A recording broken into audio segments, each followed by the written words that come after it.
From the Dean Dome in Chapel Hill, this is Tar Heel Illustrated publisher Andrew Jones along with staff writer Jacob Turner. And a little while ago, Jacob, we got a chance to see really the first look at the 2019-20 UNC basketball team. Exhibition win over Winston-Salem State, 96-61. And for the fans out there that are watching this, you got to have perspective. It was an exhibition game, so don't get too down on things you didn't like. Don't get too high on the things you did like. What we're going to do here is we're going to kind of break down a couple of things that we saw from it that we think are legitimately a part of what this team is at this stage in the season. And keep in mind, it's just November 1st. The Final Four is 5 months away. So there's an awful lot of growth that this team is going to go through. And that's the first thing I want to hit on, Jacob, is this team is coming from a lot of different parts. You got 2 grad transfers. You've got 2 freshmen who are prominent parts of the rotation. And then you've got some returning guys, most of whom are trying to prove themselves. Only Garrison Brooks has had a defined, consistent role of the returning guys. Leaky Black was injured a lot last year, didn't really get a chance to kind of get into what he will be asked to do this year. And for Brandon Robinson, who got hurt tonight, and for Andrew Platek, Robinson started, so his role is going to be different. Platek is playing a lot more, will play a lot more minutes. So there's so much for this team to do moving forward as far as coming together and getting used to playing with one another. It's not like incorporating a couple of guys. It's all these parts coming together. So with that in mind, I liked a lot of what I saw tonight, and I didn't like some of the things I saw. You go. I think what I liked, my biggest takeaway, maybe not my biggest takeaway, but one thing I tweeted at halftime that I'm sure some of the people watching this video saw is, for me, Garrison Brooks is crucial to this team.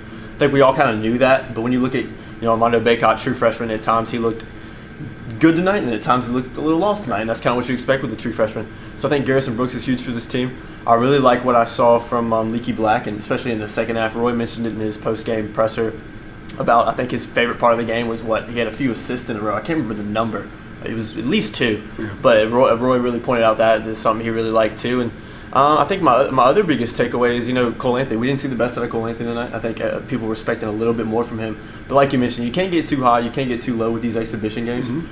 Cole Anthony said it after the game. He said I had jitters. I mean, as many as the biggest stages that he's played on, he had jitters in a game like that. So he'll get better. But for me, I think the biggest thing I'm walking away was Garrison's important for this team, and then Cole, you want to see him improve a little bit. And I'm also walking away knowing that Roy wasn't too happy with what he saw. Me being on the sidelines taking photos, there was a lot of moments where he was pretty perturbed with what his team was doing out there. So you could tell watching Cole play. He was maybe tried to do a little too much. He got out of control a few times. Roy even noted a couple times he got too deep into the defense when he got in the lane, and there was nothing to do. You got to make your decision a little bit quicker when you're going to go up and score, or you're going to distance somebody else. But one thing I love about his game, and it doesn't matter who they're playing, you can see that this is a part of who he is as a player. Keeps his head up. Yeah, he does. He sees everything on the floor, and when he gets a little bit more comfortable with the guys, and they get a little bit more comfortable with him, and he's not doing the jitter thing that he had clearly tonight, he's going to see more of those things. He's going to play a cleaner game than he played tonight. Even a couple of shots, he airballed a 3, airballed at least a floater. I wouldn't worry about Cole. The things that you need to see from a guy who's been handed the keys and is going to run the show for the next 5 months, you saw that tonight from him. Yeah, you did. And that's fine. Everything else is going to come. Another thing, you mentioned Garrison Brooks. This team is really thin up front. Yeah. They do not have a third big man. Sterling Manley was in a suit tonight, and as of right now, if you're a Carolina fan, you've got to think of this team in terms of not having Sterling Manley for the foreseeable future. We don't know what the deal is there, but you've got to realize that right now it's Garrison Brooks and it's Armando Bacot inside, and then they go small. Yeah. Because Brandon Huffman had some good stuff tonight, and he's going to be needed every once in a while to do the enforcer thing for a moment or two, but you cannot – there's such an enormous drop-off to him that this is – 2 of the 8-man rotation are those 2 bigs. And Roy did say, and the other point is, 8-man rotation. He's already got an 8-man rotation. Off the bench tonight, you had Pierce, Leaky Black, and Andrew Platek. After that, another big drop-off. So the good thing about that, and he's not going to spend 2 months, playing 13 guys and whittling it down in a year. It's because these guys have come from so many different places, and there's all these moving parts coming together. Because they have a tighter rotation early, I think that the chemistry on the court is going to develop quicker than what we've seen in previous Carolina teams. They always do. Roy is a master at developing his team. But I think with that those eight guys, that 8-man rotation, you're going to see it against Notre Dame next week. You're going to see it when they go to Wilmington. You're going to see it in the Bahamas when I'm out in Gonzaga and Spokane and Vegas. That's what it's going to be. So, and unless Sterling Manley somehow comes back and is healthy and can contribute, that's what you're going to see. That's what you need to evaluate as fans. Yeah.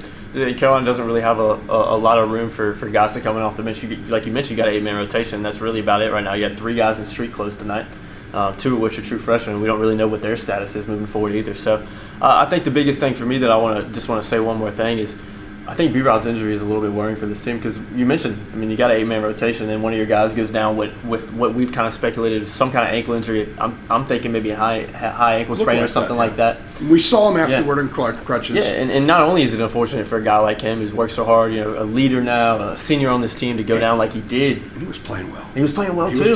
This was a little bit different B-Rod, too. Yeah, exactly. So it's unfortunate that happened, but Carolina really just can't afford any more attrition right now. And then you get a guy that goes down an exhibition game, and even if, it is just a high ankle sprain, that can take a while to get over. So that's a tough injury going forward, and that's an unfortunate thing that happened to the team tonight. But I think for me, the biggest, I'm leaving kind of – I can see why Rowe was frustrated with some things. He was very frustrated at times, yelling at some players. I remember him getting on Justin Pierce a few times. And I think mainly he was just trying to get his team to do what he's been working on in practice, obviously, but – trying to get them to a lot of it was just, not run the plays like they're supposed to, missing assignments on defense. That was a lot of the stuff that he was perturbed about. So can't take too much out of this game. I think there's some positives out of this game. I think there's also some negatives that things that we'll have to continue to feel out. But I think right now the biggest question mark for this team is do they have enough bodies that can come in and contribute minutes and score points for this team? If the 8 stay healthy, I think they'll be okay. There's 8 pretty good players. Yeah. They're all guys who can do things well. Roy, I asked him about Andrew Playtech tonight. He said, Andrew could shoot. Yeah. The guys last year said Andrew could shoot. When I talked with him for a long time in Kansas City the day before the Auburn game about his sophomore year, and it wasn't what he thought it would be. He played less than he did his freshman year. And he said, look, I just need time. Mm-hmm. I need to get on the court. I need to be able to get into a groove. I need to be able to have my whole game come out. And we saw a whole game come out tonight. And I asked him afterward. I said, there's a continuation of that conversation. And he said, yeah. He goes, I just need to get out there and sweat and get my whole game out. Yeah. He was 1 for 4 from 3. He needs to be a little bit better than that. Yeah, definitely. Of course, 1 to 4, 2 4. He'll get more shots as they get into things. But Roy was a little concerned about some of the floaters he shot, and Andrew said tonight, well, my floater goes down all the time. So he needs to shoot threes. He needs to get some. He's a good rebounder, off-ball rebounder. The guards in this team rebound well. Yeah, they do rebound well. Keeling's numbers at Charleston Southern were pretty good. He had some good numbers against the Power 5 teams they played.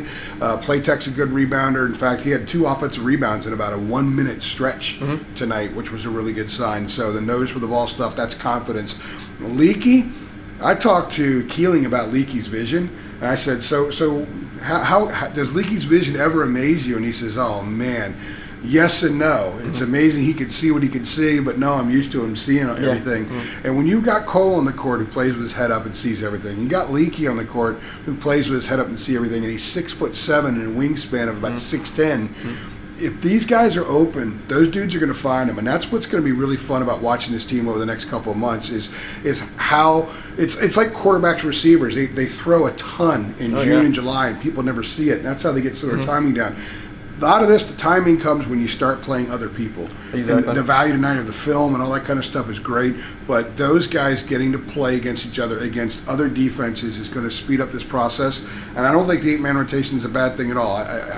For them, I would like them to have another big. Yeah, for sure. I think that's the biggest Sterling thing. Manley, I think, would if Sterling Manley, the healthy Sterling Manley was a part of the things right now, I think this team could really be very good down the road. And it still can be. But they're going to have to find out what a guy like Pierce is going to do down the road. Baycott's going to have to play mature basketball. He's going to have to grow up quickly. All those kind of things have to happen for this team to be what they could be. But I think we saw some potential there tonight. To be a typically good or better Carolina team. Yeah, one thing I thought about Leaky real quick before we ended is, Gary. I was talking to Garrison Brooks after the game, and he said he really thinks Leaky Black is a guy that can get those consistent triple doubles. I don't think Roy's ever had like a triple double guy on his team. I think Garrison mentioned that he's never really had a guy that could get consistent triple doubles. I don't even know if he's had a guy get a triple double. He was close a few times. Yeah, and I talked to him about the Theo comparisons, which we'll get into later. And I asked and kind of said, Garrison mentioned it. I was like, is that something you've approached Leaky on yet? And he said he hadn't actually said it to him yet. He's like, you can go over and tell him if you want. But Garrison really likes what Leaky can do. And I think Leaky's going to be huge for this team just because when you look at the guard depth they have right now, with Anthony Harris and Jeremiah Francis on the bench, who knows when they'll be back. Leakey's going to have to play a lot of different positions, especially with maybe B-Rob being out for a little bit too. So I think Leakey was definitely a positive. They got 3 scholarship guys that are not playing right now. I know. And I don't know when they're going to play. Yeah, it's so I think the key from tonight, if you're a fan and you're watching this, evaluate this team with 8 guys. 8.5 if you want to figure that there are moments that Huffman's going to be needed to go in there and just be an enforcer. And I did he looked a little improved. He caught and squared to the basket a few times really quickly and really nicely. So, and he's an energy guy. And he's going to do whatever they ask him to do, but he's not in the 8. It's 8 men, and it's November 1st, and that's different for Carolina basketball. Yeah. It is. It really is.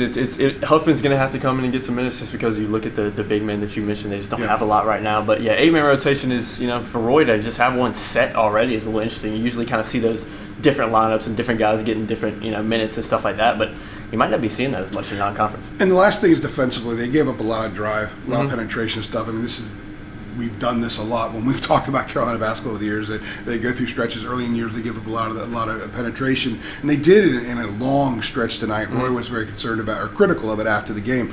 I think this is going to be a good defensive team because they are quick. They got some long arms. It's a smart team. They're smart guys and they're smart basketball players. And a lot of playing man defense. Being smart helps, and communication on the court. I think we're going to see all those things come together. I think so. It's an exhibition game. Yeah, it's don't want to take too much from it, but I think if you're a Carolina fan, you should be fairly pleased and kind of excited that you're going to have a chance to see maybe this team grow quickly. Because where it is right now is sort of a hodgepodge, or at least it was. And now the hodgepodge is starting to form into something. And over the next 6 to 7 weeks, it's going to be really interesting to see what they form into. It is. I mean, they don't start off with some nobody team. They start off with Notre Dame here. Yeah, that's a dangerous game. Notre Dame can beat them. Very dangerous. Who's going to guard John Mooney? Yeah, I know. They just don't have a guy like that right now. So it'll be interesting to see. They're going to get tested early. So for Jacob Turner, this is Andrew Jones. You are watching us on TarHeelIllustrated.com and also YouTube channel Tar Heel Illustrated. Like this video and subscribe to our channel so you get notifications with everything we do, which will include Saturday night at Kenan Stadium. Big end one. Thanks.